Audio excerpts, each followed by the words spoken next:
Um assassinato à luz do dia no maior aeroporto do país. Uma execução levada a cabo por profissionais usando armas de alto calibre que feriram outras pessoas e deixaram uma segunda vítima fatal, que nada tinha a ver com isso. Uma ação que expõe as entranhas do crime organizado cada vez mais incrustado em negócios de fachada no setor privado e na estrutura do poder público.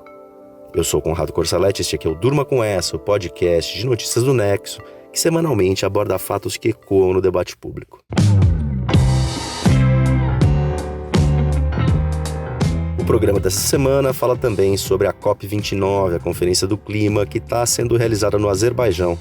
Fala também sobre a política externa do futuro governo dos Estados Unidos, com Donald Trump de volta à Casa Branca, e as convergências dessa política externa com os interesses brasileiros. E tem, por fim, detalhes sobre uma história em quadrinhos de um herói sul-americano que está intimamente ligado às ditaduras da região nos anos 70. Uma força-tarefa da Secretaria de Segurança Pública do Estado de São Paulo anunciou o afastamento de policiais civis suspeitos de corrupção em uma medida tomada nesta quarta-feira, 13 de novembro de 2024. O órgão do governo paulista não disse quantos policiais foram afastados, nem deu o nome deles, mas são agentes citados na delação premiada do empresário Vinícius Gritzbach, de 38 anos. Além desses agentes afastados, já tem 2 policiais presos devido a acusações de extorsão feitas por esse mesmo empresário. O Gritzbach foi assassinado na sexta-feira passada, no Aeroporto Internacional de Guarulhos, na região metropolitana de São Paulo. Ele chegava de uma viagem com a namorada e se dirigia ao carro que havia ido buscá-lo quando foi executado por homens encapuzados. Os atiradores usavam armas de alto calibre, fuzis, deram dezenas de tiros. 10 acertaram o empresário. Os disparos feriram outras pessoas ao redor. Uma delas, um motorista de aplicativo, não resistiu e morreu no hospital. Gritzbach morreu ali mesmo. Aquela pessoa marcada para morrer estava morta, em plena luz do dia, numa área aeroportuária, portanto, de jurisdição da Polícia Federal. Uma ação para lá de ousada. As primeiras suspeitas recaíram sobre o PCC, o primeiro comando da capital. Afinal, o empresário tinha relação com a facção criminosa, acabou envolvido numa guerra interna do grupo e decidiu fazer delação premiada, ou seja, contar o que sabia sobre os negócios do PCC.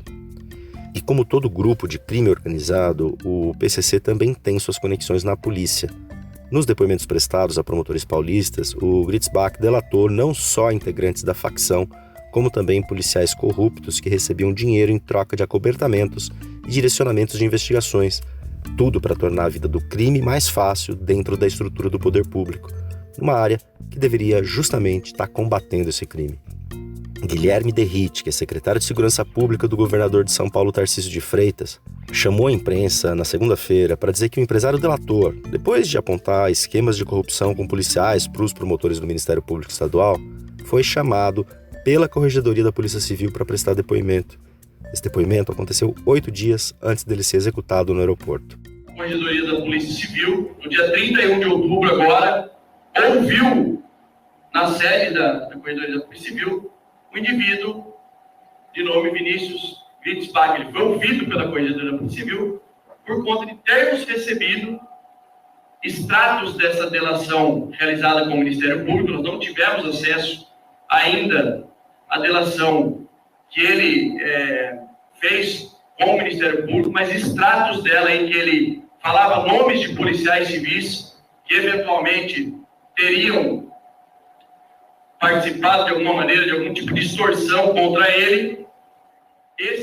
O que se sabe até agora é que esse empresário, Vinícius Gritzbach, lavava dinheiro para o PCC fazendo negócios com imóveis e com criptomoedas. Lavar dinheiro é pegar o dinheiro sujo do tráfico de drogas, por exemplo, colocar num negócio lícito, manipular as contas desse negócio lícito e daí sair com dinheiro legalizado. O empresário teria passado a perna em integrantes do PCC em alguns desses negócios e aberto uma crise dentro da facção criminosa. Aí, teria mandado matar 2 integrantes do PCC que estavam acusando ele de desviar o dinheiro do crime. No meio de todas essas falcatruas, os policiais eram subornados para fazer vista grossa em relação aos esquemas de lavagem de dinheiro e para manipular as investigações das mortes dentro da guerra interna da facção. Ameaçado de morte e denunciado à justiça por lavar dinheiro para o crime, o Gritzbach decidiu fazer então a delação premiada, a partir da qual contou o que sabia em troca de algum benefício penal. Foi lá e abriu a boca para os promotores. Expôs negócios do PCC e expôs também os policiais. Acabou morto no aeroporto. Ninguém sabia até a noite desta quarta-feira, 13 de novembro, quem puxou o gatilho e quem mandou puxar o gatilho. As suspeitas que inicialmente recaíram sobre o PCC também recaem sobre policiais corruptos e até sobre pessoas que estavam devendo para o empresário. Quando desembarcou em Guarulhos, o Gritzbach, por exemplo, estava vindo de Maceió com uma mala de joias avaliada em R$1 milhão. Era o pagamento de uma dívida que ele tinha ido receber na capital de Alagoas.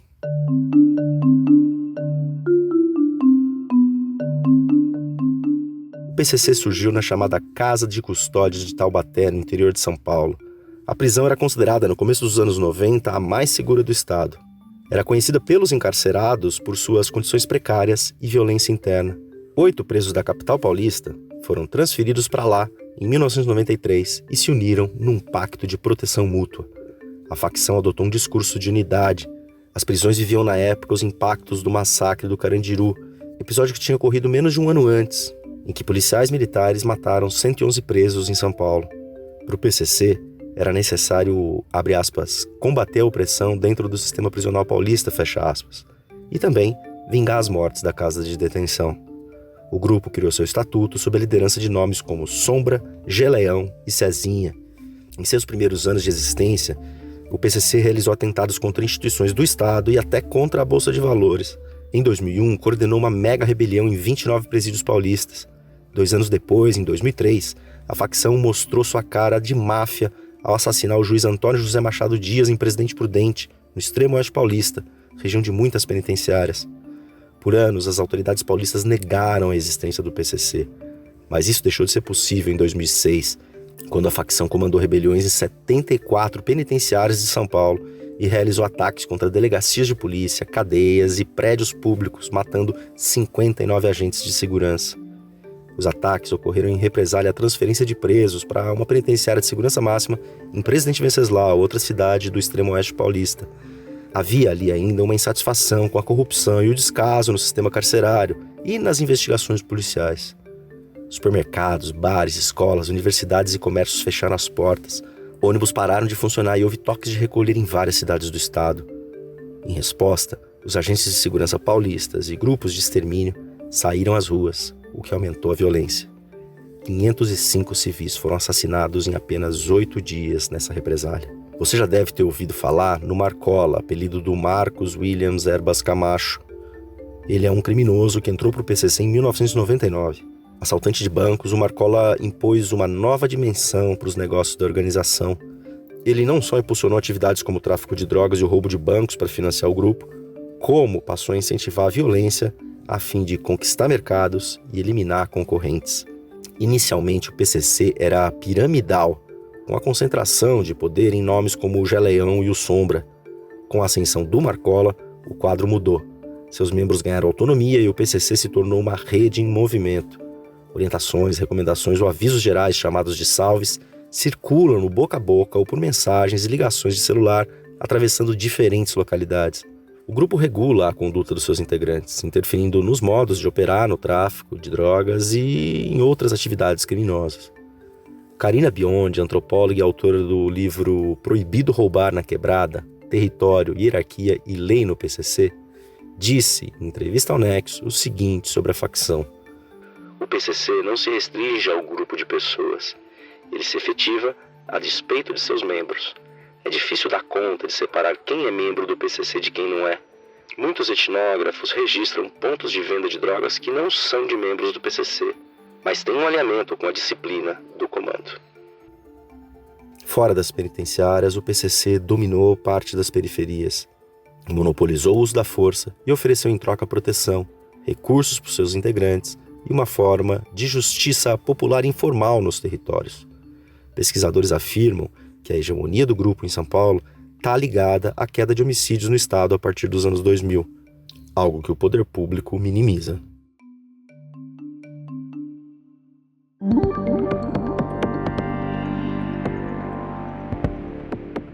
O assassinato do empresário delator no aeroporto está ligado ao novo cenário de um PCC internacionalizado. Depois de se expandir pelo Brasil, a facção ampliou suas operações e passou a controlar rotas internacionais do Paraguai, da Bolívia e de outros países na América do Sul. Mais recentemente, com nomes como o do André do Rep, o PCC obteve acordos de expansão para outros continentes como a Europa. Essa expansão gerou muito dinheiro. Dinheiro que precisa ser lavado a fim de que seja usado sem despertar tanta suspeita. E aí entram os esquemas de lavagem envolvendo empresas de ônibus, organizações financeiras, postos de gasolina e negócios com imóveis. E não dá para fazer isso sem a ajuda do poder público. Além das conexões policiais, o PCC tem braços na política. Uma operação recente prendeu 3 vereadores paulistas e outras 10 pessoas por suspeita de envolvimento no esquema de fraude em licitações para a lavagem de dinheiro. Esse é apenas um exemplo, porque os tentáculos da facção são numerosos. É claro que essa expansão do PCC gerou conflitos com outras facções, como o Comando Vermelho, originário do Rio de Janeiro, e também dentro do próprio PCC. Notícias recentes dão conta de que o Marcola e outras 3 lideranças da facção entraram em conflito devido a disputas de poder. Todos estão presos na Penitenciária Federal de Brasília, mas de lá deflagraram uma guerra interna que deixou um rastro de assassinatos em São Paulo em março de 2024. Já a guerra interna que envolve o empresário Vinícius Glitzbach, executado no aeroporto na sexta-feira passada, ficou explícita em dezembro de 2021. Foi quando ocorreu um assassinato de um líder da facção conhecido como Cara Preta. Ele e o seu segurança foram mortos na zona leste de São Paulo. O Glitzbach foi acusado de ser o mandante. O empresário chegou a ser sequestrado pelo PCC para falar sobre esses assassinatos, mas conseguiu sobreviver ao Tribunal do Crime. Ao fechar a delação premiada com os promotores paulistas em março de 2024, ficou com a cabeça ainda mais a prêmio. A execução no aeroporto ainda está bastante nebulosa, não só quanto a mandantes ou atiradores. O empresário tinha PMs como seguranças particulares, o que é vetado segundo as regras da corporação. 2 carros com seguranças iriam buscá-lo lá em Guarulhos no desembarque, mas estranhamente um desses carros teve problema no caminho. Ao parar num posto de gasolina não ligou mais. Apenas um carro foi até o terminal, ou seja, a segurança já estava reduzida. E claramente os criminosos encapuzados que desceram e fuzilaram o empresário sabiam que ele estava chegando. Os PMs que faziam sua segurança particular foram afastados de suas funções no estado. Com tudo que veio a público até agora, já dá para ter uma noção do funcionamento do crime organizado e seus tentáculos privados e públicos. Mas o caso do aeroporto ainda precisa de muitos esclarecimentos. Talvez, ao fim das investigações, que estão nas mãos da Polícia Civil Paulista e também da Polícia Federal, seja possível conhecer um pouco mais dessas entranhas que, vez ou outra, vêm a público.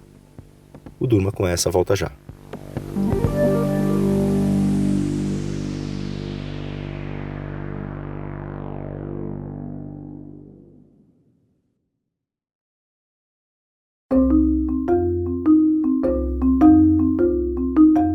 Já são muitas as análises quanto às consequências da volta do Donald Trump à Casa Branca depois da vitória cachapante sobre a democrata Kamala Harris nas eleições de 5 de novembro.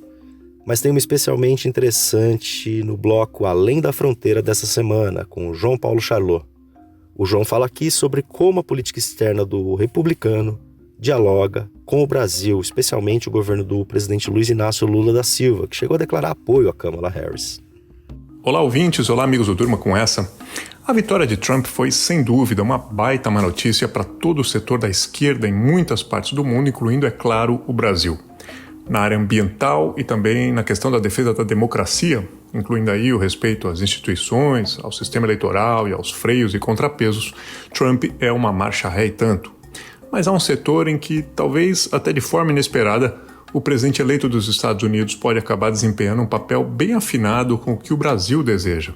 Me refiro aqui à chance de que Trump se mostre menos intervencionista, belicista, imperialista que seus adversários democratas. O maior exemplo dessa possibilidade, uma possibilidade que eu considero bem alta, considerando o mandato anterior que ele exerceu, é a questão da Ucrânia. Trump não quer seguir dando armas e munições para que a Ucrânia assuma a linha de frente de um conflito europeu contra Moscou.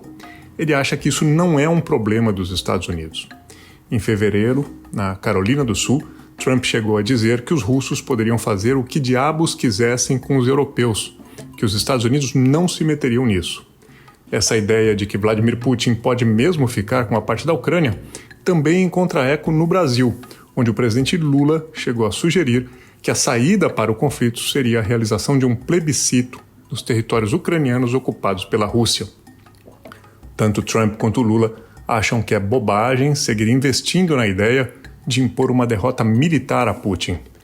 A Europa parece discordar, mesmo que seu fôlego militar se mostre cada vez mais curto. É curioso notar, no entanto, como, por meios diferentes, é verdade, a política externa de Trump e de Lula podem convergir para posições semelhantes em alguns contextos, mesmo que elas partam de pontos muito diferentes e tenham sinais ideológicos completamente invertidos entre si.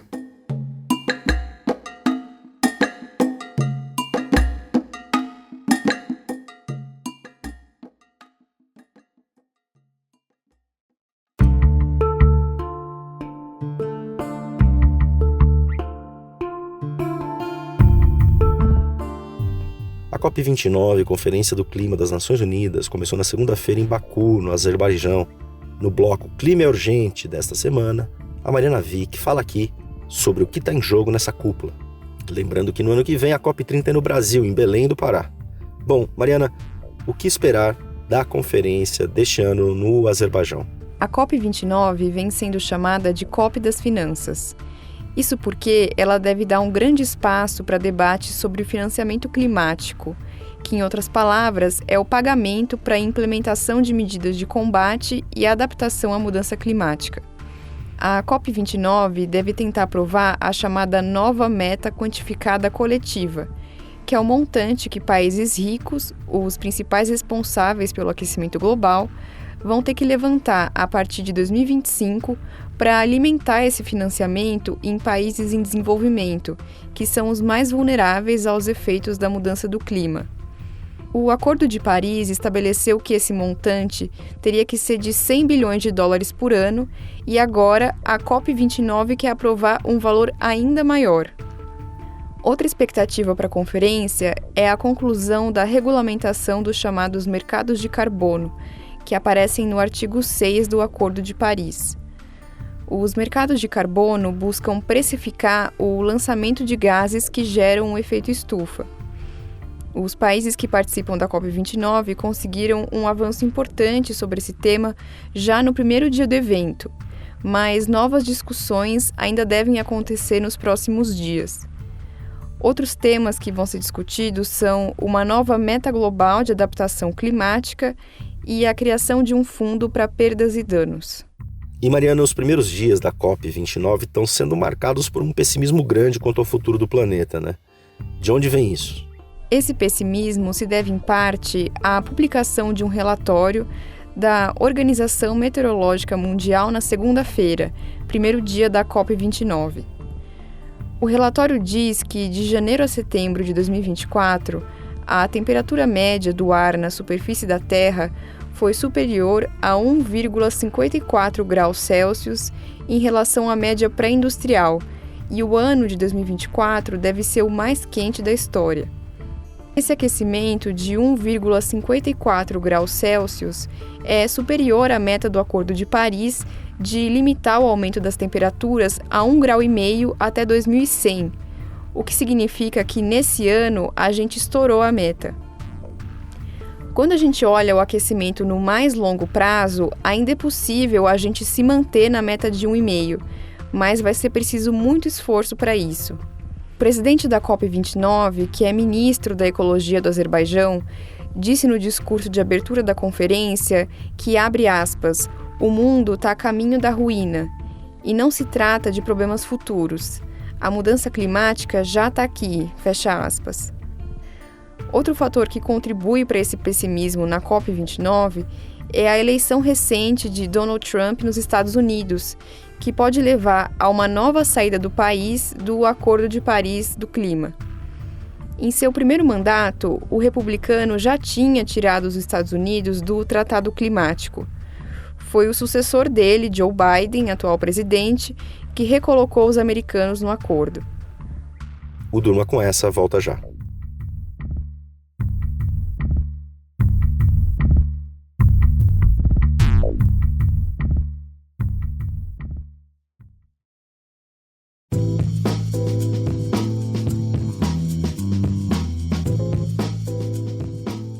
Nesta semana, no bloco Tudo é Cultura, o Lucas Zacari fala com a gente sobre um lançamento bem interessante para quem gosta de histórias em quadrinhos.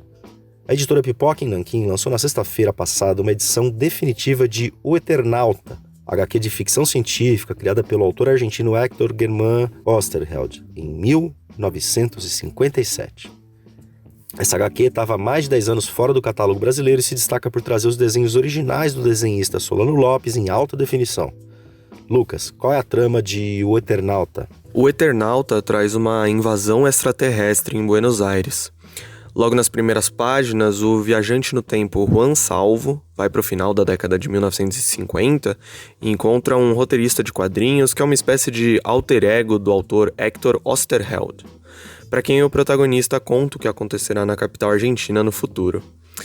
Em uma noite de 1963, uma nevasca mortal cai sobre a cidade, matando qualquer pessoa que tivesse contato com a neve. Juan está protegido em uma casa com amigos quando a neve começa a cair. Para descobrir o que está acontecendo, o protagonista sai de casa usando um traje isolante que dá origem ao Eternauta. Ele descobre que a capital argentina está sendo atacada por alienígenas que são combatidos a partir de atos de heroísmo coletivo entre os sobreviventes. A ambientação fidedigna de Buenos Aires é um dos principais aspectos do Eternauta, com a apresentação de locais como o Monumental de Núñez, que é o estádio do River Plate, e a Praça de Maio. Em uma segunda versão da história, Oesterheld faz críticas contundentes ao imperialismo americano e europeu, afirmando que as grandes nações ofereceram a América Latina aos extraterrestres. E Lucas, esse personagem acabou virando símbolo da política argentina, né? Como isso aconteceu? As primeiras histórias em quadrinhos da sequência O Eternauta 2 foram lançadas a partir de 1976. Na nova trama tem uma mudança do foco do heroísmo coletivo para dar um papel de liderança a Juan Salvo. Ele passa a estar disposto a fazer tudo para libertar o povo das covas da ameaça extraterrestre. Isso pode ser interpretado como uma metáfora aos Montoneiros, um grupo guerrilheiro do qual Héctor Oesterheld era integrante durante a ditadura argentina, que durou entre 1976 e 1983. Antes disso, Oesterheld fez a biografia em quadrinhos de Che Guevara. O autor desapareceu em abril de 1976 após ser levado por autoridades do regime argentino. Posteriormente, um militar disse a um jornalista italiano que a biografia de Che foi o motivo de seu desaparecimento. O Eternauta esteve presente em outros momentos também da política argentina. Em agosto de 2010, uma campanha favorável à presidente Cristina Kirchner colocou cartazes do ex-presidente, seu então marido Néstor Kirchner, vestido com o traje isolante e a máscara do personagem. Nestornauta, como a representação ficou conhecida, passaria a ser uma estratégia de comunicação com o eleitorado jovem de Cristina.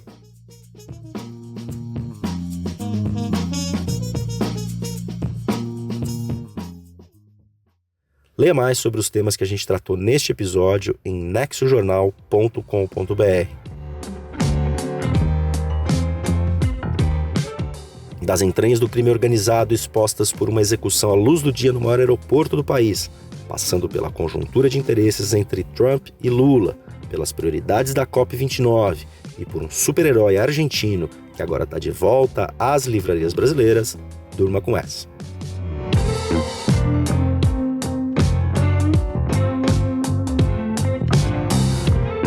O programa desta semana teve Conrado Corsaletti no roteiro, produção e apresentação.